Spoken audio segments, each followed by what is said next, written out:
الرحمن الرحیم ملګرو موږ تاسو ته د شوې اډې او د دینامس کې یو کلی دی کالو خان د کالو خان سبزي چې ده بهترینه سبزي مشهوره سبزي چې ده کدو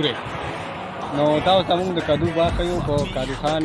کلي کې کالو خان ته راغلي یو راشه تاسو ته زموږ دا کیمرامین وښیي تاسو وګورئ دا افغان دا به د شوي دي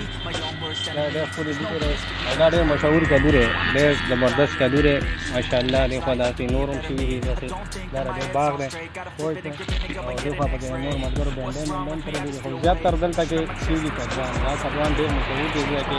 عام خلک لکه زمیندار خلک دې ځای نه بار کېږي دغه ځای ته او هغې یې لکه د غاړو والا زوی راځي نو هغې یې اخلي څوک یې منډو ته وړي څوک یو خوا څوک بل خوا سیل کېږي ډېر زیات تر سیل د دې کېږي ماشاءالله دې خوا تاسو وګورئ چې دا یو ویډیو کاپي دی